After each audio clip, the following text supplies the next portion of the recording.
وَإِذَا أَرَدْنَا أَن نُهْلِكَ قَرْيَةً أَمَرْنَا مُتْرَفِيهَا فَفَسَقُوا فِيهَا فَحَقَّ عَلَيْهَا الْقَوْلُ فَدَمَّرْنَاهَا تَدْمِيرًا وَكَمْ أَهْلَكْنَا مِنَ الْقُرُونِ مِن بَعْدِ نُوحٍ وَكَفَىٰ بِرَبِّكَ بِذُنُوبِ عِبَادِهِ خَبِيرًا بَصِيرًا من کان یرید العاجلۃ عجلنا لہ فیہا ما نشاء لمن نرید ثم جعلنا لہ جہنم یصلاھا مذموما مدحورا ومن اراد الآخرۃ وسعی لہا سعیہا وہو مؤمن فاولئک کان سعیہم مشکورا۔ صدق اللہ مولانا العظیم۔ سورہ بنی اسرائیل کے یہ دوسرے رکوع کی آیات ہیں، مکی دور کی آیات ہیں کہ جن میں اہل مکہ کو بار بار ان کے رویے کی طرف توجہ دلائی جا رہی ہے کہ جن کے سامنے جناب علیہ الصلوۃ والسلام کو اللہ کی دعوت پہنچاتے ہوئے کوئی 12 سال گزر چکے تھے اور وہ بے رخی کا مظاہرہ کر رہے تھے، مزاحمت پیش کر رہے تھے، اہل ایمان کا جینا دوبر کر رکھا تھا انہوں نے۔ تو انہیں توجہ دلائیے کہ دیکھو یہ دنیا یہ آخرت کی تیاری کی جگہ ہے، اللہ تعالیٰ نے اس کو مختلف قسم کی نعمتوں سے مزین کیا ہے اس دنیا کو۔ مقصد یہ ہے کہ تمہاری آزمائش کرے، لہذا اس کو اپنا مستقل ٹھکانہ یا اسی کو اپنی جگہ مت سمجھو کہ بس یہاں مر کر ختم ہو جائیں گے، بلکہ اس کے بعد ایک اور زندگی ہے۔ دنیا کی زندگی کو عاجلہ کہا ہے اللہ تعالیٰ نے ان آیات میں، عاجلہ، اور دوسری زندگی ہے وہ آخرت کی زندگی ہے۔ عاجلہ اجلت سے ہے، یعنی وہ زندگی جو ہمیں جلد اللہ نے عطا کر رکھی ہے وہ یہ دنیا ہے۔ تو اس عاجلہ کے پیچھے ہی نہ پڑے رہو بلکہ اسے آخرت کی تیاری کے لیے بسر کرو۔ تو فرمایا کہ وَإِذَا أَرَدْنَا أَن نُهْلِكَ قَرْيَةً، جب ہم کسی بستی کو ہلاک کرنے کا ارادہ کرتے ہیں۔ بستی اب پچھلی دیکھیں آیات میں بات گزر چکی کہ ہم نے جب بھی کسی بستی کو عذاب سے دوچار کیا ہے تو پہلے اس میں ایک رسول بھیجا ہے، حجت تمام کی ہے۔ اللہ کے اس رسول نے، پیغمبر نے اللہ کی دعوت کو واضح کیا، اچھے اور برے انجام سے ان کو پوری طرح سے باخبر کیا، اور جب اس قوم نے اپنے آپ کو نااہل ثابت کیا، اللہ کی دعوت سے منہ موڑ کے زندگی بسر کی، تو پھر اللہ نے اس پر عذاب بھیجا۔ تب یہاں پھر یہ بات کہ وَإِذَا أَرَدْنَا أَن نُهْلِكَ قَرْيَةً، جب ہم کسی بستی کو ہلاک کرنے کا ارادہ کرتے ہیں، امرنا مترفیہا، تو ہم اس کے مترفین کو، مترفین خوشحال لوگ، تو اس بستی کے خوشحال لوگ جو ہیں انہیں کچھ احکامات دیتے ہیں ان کی طرف، اس بستی کی طرف، اور وہ خوشحال لوگ کیا کرتے ہیں؟ فَفَسَقُوا فِيهَا، وہ اس میں نافرمانیاں کرتے ہیں، فسق کرتے ہیں۔ یعنی معاشرے کے جو خوشحال لوگ ہیں وہ فیشن کے طور پر اللہ کی آیات سے روگردانی کرتے ہیں، اور پھر باقی لوگ بھی ان کی پیروی کرتے ہیں، اور اس طرح سے وہ اپنے آپ کو اللہ کے عذاب کا خود مستحق بنا دیتے ہیں۔ فحق علیہ القول، پس ان پر اللہ کا فرمان جو ہے نا عذاب کا وہ پھر چشمہ ہو جاتا ہے، یعنی غصہ ہو جاتا ہے ان پر اللہ کے عذاب کا فیصلہ۔ فدمرناہا تدمیرا، اور پھر اس کو ہلاک کر کے رکھ دیا جاتا ہے، تہس نہس کر دیا جاتا ہے اس بستی کو۔ اہل مکہ کو خبردار کیا جا رہا ہے کہ دیکھو وہی صورتحال تمہارے ساتھ آ رہی ہے، اللہ کا پیغمبر آ چکا، ہدایت تمہارے سامنے پیش کی جا رہی ہے، اور تم ہو کہ بس آباء و اجداد کے طریقے کو چھوڑنے کے لیے تیار نہیں ہو۔ وَكَمْ أَهْلَكْنَا مِنَ الْقُرُونِ مِن بَعْدِ نُوحٍ، اور دیکھو نوح کے بعد ہم نے کتنی ہی بستیوں کو ہلاک کیا ہے۔ یہ نوح کے بعد ہی تھیں سب، قوم عاد، قوم سمود، قوم فرعون، یہ سب قوم لوط، یہ سب کے سب حضرت نوح علیہ السلام کے بعد کی قومیں ہیں۔ تو فرمایا کہ دیکھو ہم نے نوح کے بعد کتنی قوموں کو ہلاک کیا، اور نوح کی قوم بھی ہلاک ہوئی تھی، آپ جانتے ہیں، بہت بڑا پانی کا عذاب ان کے لیے اللہ تعالیٰ نے بھیجا۔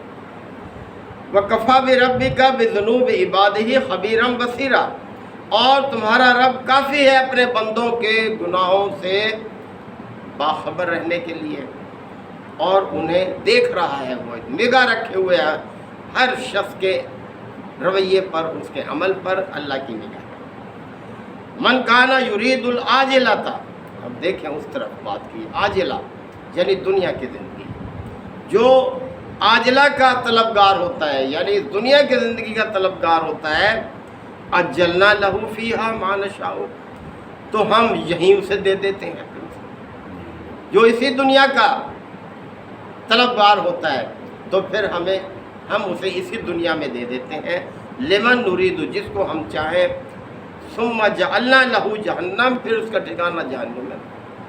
یعنی دنیا ہی کو جو سب کو سمجھ بیٹھتا ہے، اسی کی طلب میں لگا رہتا ہے، رات دن دوڑ دھوپ اپنی ساری صلاحیتیں اسی کے حصول میں لگا دیتا ہے، تو ہم جس کو چاہیں جتنا چاہیں دے دیتے ہیں، لیکن آخرت میں اس کے لیے جہنم ہے۔ یصلاھا مذموما مدحورا، اور وہاں وہ جھلسے گا جہنم میں مذمت زدہ ہو کر، یعنی رسوائی کی زندگی ہوگی، کتنی ذلت آمیز زندگی ہوگی جس کے حصے میں یہ جہنم آئے گی۔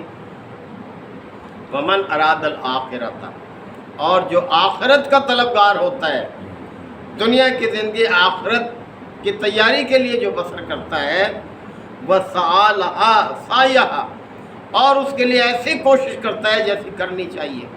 اب جیسے دیکھیں نا، صبح نیند کا وقت ہوتا ہے، چھوٹی چھوٹی راتیں ہیں، لیکن پھر بھی نیند کو توڑ کر مسجد آ جاتے ہیں اپنی تیاری، کس لیے کہ نہ جانے یہ زندگی تو کب ختم ہو جائے، اور آخرت کی ہمیشہ کی زندگی ہے۔ پھر تو یہ ہے کہ جو شخص آخرت کی زندگی کی طلب رکھتا ہے، وسعی لہا سعیہا، اور اس کے لیے ایسی کوشش کرتا ہے جیسی کرنی چاہیے کوشش، وہو مؤمن، شرط یہ ہے کہ ہو وہ مومن صاحب ایمان ہو۔ فاولئک کان سعیہم مشکورا، تو ان کی یہ کوشش مشکور ہوگی۔ مشکور سے مراد ہے اس کی قدر کی جائے گی، اللہ تعالیٰ اس کی قدر کرے گا اس کی اس کوشش کی، اور اسے وہ بدلہ دے گا کہ جو اس کے گمان میں بھی نہیں ہوگا، یعنی بڑا چڑھا کر بدلہ دے گا، عزت کی زندگی دے گا، فخر کرے گا، اور وہاں وہ خوش ہو جائے گا اس زندگی سے جو اللہ اس کو عطا کرے گا۔ لہذا اس دنیا کی زندگی کو آخرت کی تیاری کے جذبے کے ساتھ، کوشش کے ساتھ بسر کرو، اور وہ کوشش کرو جو کرنی چاہیے اس کے لیے۔ کُلًّا نُمِدُّ ہؤلاء وہؤلاء من عطاء ربک، اور سب کو ہم ہی دے رہے ہیں، انہیں بھی انہیں بھی۔ انہیں سے مراد عاجلہ والے جو دنیا کے طلبگار ہیں، اور انہیں بھی یعنی آخرت کی طلب رکھنے والے، یعنی سب کو دے تو ہم ہی رہے ہیں، اللہ ہی سب کو دینے والا ہے۔ جیسے اللہ تعالیٰ نے فرمایا کہ وما بکم من نعمت فمن اللہ، تمہیں جو بھی کوئی نعمت حاصل ہے کس کی طرف سے ہے؟ اللہ کی طرف سے، ہر نعمت اللہ کی طرف سے، لہذا اس کے شکر گزار بن کے رہو، ناشکری کیوں کرتے ہو؟ تو جو دنیا کے طلبگار ہیں انہیں بھی ہم دے رہے ہیں، اور جو آخرت کے طلبگار ہیں انہیں بھی ہم دے رہے ہیں، لہذا یہ سب تمہارے رب کی عطا ہے جو کچھ تمہیں مل رہا ہے۔ وما کان عطاء ربک محظورا، اور کوئی بھی تمہارے رب کی عطا کو روک نہیں سکتا، کسی میں یہ طاقت نہیں ہے، مجال نہیں ہے کہ اللہ کسی کو کچھ دینا چاہے کوئی اس کو روک دے، ایسا ہرگز نہیں ہے۔ تو اللہ تعالیٰ ہی سب کچھ عطا کرنا ہے۔ انظر، ذرا دیکھو تو صحیح، کیف فضلنا بعضکم علی بعض، ہم نے کس طرح سے بعض کو بعض پر فضیلت دے رکھی ہے، یعنی کسی کو کم نعمتیں دی ہیں، کسی کو زیادہ نعمتیں دی ہیں، مختلف لحاظ سے فرق ہے لوگوں کے فضیلت میں جو اللہ تعالیٰ نے دنیا میں دے رکھی ہے، اور سب سے بڑی فضیلت یہی ہے کہ اللہ کی اطاعت اور بندگی کے ساتھ زندگی بسر کرنا۔ وَلَلْآخِرَةُ أَكْبَرُ دَرَجَاتٍ، اور آخرت میں تو بہت ہی بڑا درجہ ہے ایسے لوگوں کا کہ جو اللہ کی اطاعت اور بندگی کے ساتھ زندگی بسر کرے، اکبر تفضیلا، اور ان کی فضیلت بھی بہت زیادہ ہے۔ لا تجعل مع اللہ الہا آخر، دیکھو اللہ کے ساتھ کسی اور کو معبود نہ بناؤ. بھئی پیدا اس نے کیا ہے لہذا اسی کی بندگی کرو, اور اس نے پیدا ہی اپنی بندگی کے لیے کیا ہے. یہ بات تمہیں کسی طرح سے زیب نہیں دیتی کہ اللہ کے ساتھ دوسرے معبود بھی تم اختیار کر لو. اہل مکہ نے کتنے معبود اختیار کیے تھے, خانہ کعبہ بھرا پڑا تھا, 300 سے زیادہ بت تھے اس کے اندر. تو لہٰذا اللہ کے علاوہ کسی اور کو اپنا معبود نہ بناؤ. فَتَقْعُدَ مَذْمُومًا مَخْذُولًا, ورنہ تو مذمت زدہ اور رسوا ہو کر رہ جائے گا. یعنی رسوائی کی زندگی ہے, مذمت زدہ زندگی ہے جنہوں نے اللہ کے ساتھ دوسروں کو شریک ٹھہرایا. یہی ہم سب کے لیے پیغام ہے کہ یکسو ہو کر اللہ کی بندگی اختیار کریں, اس کے ساتھ کسی کو شریک نہ ٹھہرائیں, اور اس زندگی کو آخرت کے حصول کا ذریعہ بنا کر بسر کریں. اللہ تعالی ہم سب کو عمل کی توفیق عطا فرمائے. وآخر دعوانا الحمدللہ وکفی وسلام علی عبادہ الذین اصطفیٰ. ربنا آتنا فی الدنیا حسنۃ وفی الآخرۃ حسنۃ وقنا عذاب النار وادخلنا الجنۃ مع الابرار یا عزیز و یا غفار یا رب العالمین. اللہم انکا عفو کریم تحب العفو فاعف عنا.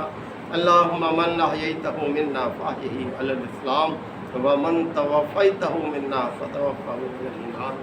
یا شافی الامراض اشف مرضانا ومرضى المسلمین. یا قاضی الحاجات اقض حاجاتنا وحاجات المسلمین. اللہم اعز الاسلام والمسلمین. یا رب اغفر وارحم وانت خیر الراحمین. صلی اللہ تعالی علی خیر خلقہ محمد وعلیہ وصحبہ اجمعین. سبحان اللہ.